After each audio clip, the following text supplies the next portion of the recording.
नमस्कार, राधे राधे, जय श्री कृष्णा। आज की हमारी कथा है रामचरित का संक्षेप में वर्णन। नारद जी कहते हैं, हे नारायण जी, आप कृपा करके मुझे राम जी का चरित्र सुनाइए।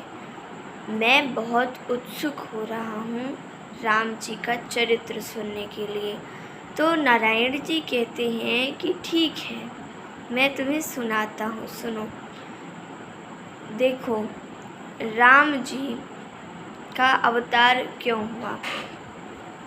कहते हैं कि पृथ्वी पर जब जब असुरों की संख्या बढ़ जाती तब तब भगवान जन्म लेकर असुरों को मारते हैं। ऐसे ही भगवान राम भी रावण और अन्य असुरों को मारने के लिए अवतार लिए थे। ये भी भगवान विष्णु के अवतार थे और इनकी माता कौशल्या थी और इनके पिता दशरथ जी थे। दशरथ जी की 3 रानियाँ थीं, कैकेयी, कौशल्या, सुमित्रा, ये 3 रानियाँ थीं।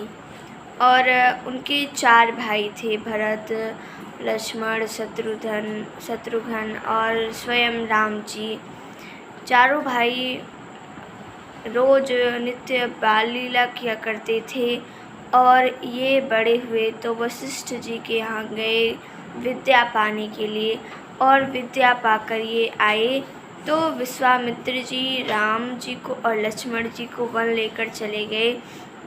वहाँ पर इन्होंने ताड़िका को मारा और इसके बाद सीता जी से इनका विवाह हुआ।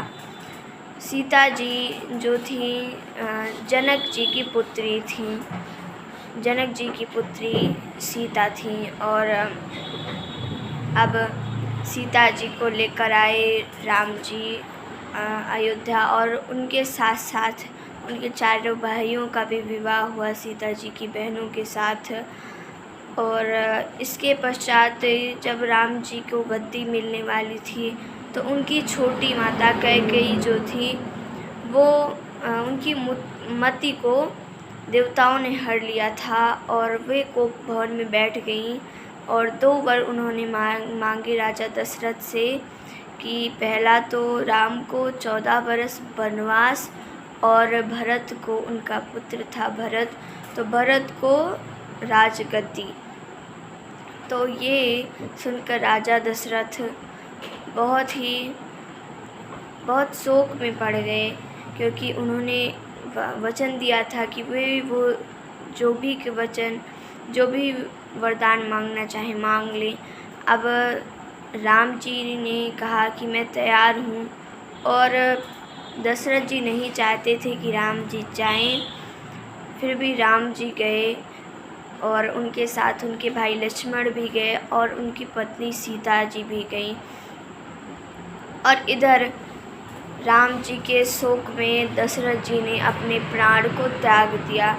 भरत जी उस समय अवध में थे नहीं, और राम जी वनवास चले गए। तब सूचना पहुंची भरत जी को, वो आए, तुरंत उन्होंने अपने पिता का अंतिम संस्कार किया। वो शोक के मारे उनका देहांत हो गया था। फिर उसके बाद भरत जी मिलने जाते हैं राम जी से। वहाँ ये आग्रह करते हैं कि आप चलिए हमारे साथ अयोध्या, पर राम जी मना कर देते हैं और कहते हैं ये पिता की आज्ञा है और 14 बरस बाद ही आऊँगा। तो अपनी खड़ाऊ दे देते हैं भरत जी को।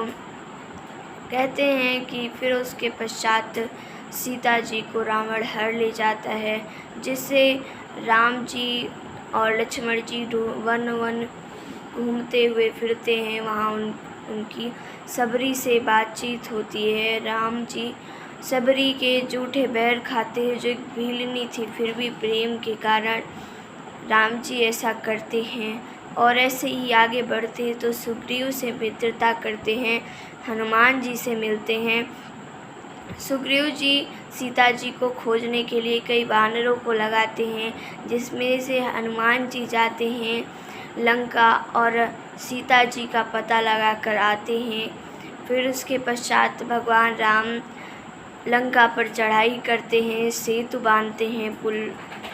बांधते हैं समुद्र पर, और चढ़ाई करते हैं, रावण को मारते हैं और सीता जी को लेकर आते हैं। फिर उसके पश्चात 14 बरस पूरा हो जाता है और लंका में रावण को मारकर उनके भाई विभीषण को दे देते हैं लंका का राज्य और खुद चले आते हैं 14 बरस बाद अब अयोध्या में, और वहाँ पर वे राज करते हैं। उनके 2 पुत्र होते हैं जिनके नाम लव कुश होते हैं। इस प्रकार से वो अपना बहुत समय पृथ्वी पर गुजार कर फिर अपने धाम चले जाते हैं। तो रामचरित की कथा हमने संक्षेप में सुनी और अगली कथा हम कल सुनेंगे। तब तक के लिए धन्यवाद। राधे राधे। जय श्री कृष्णा।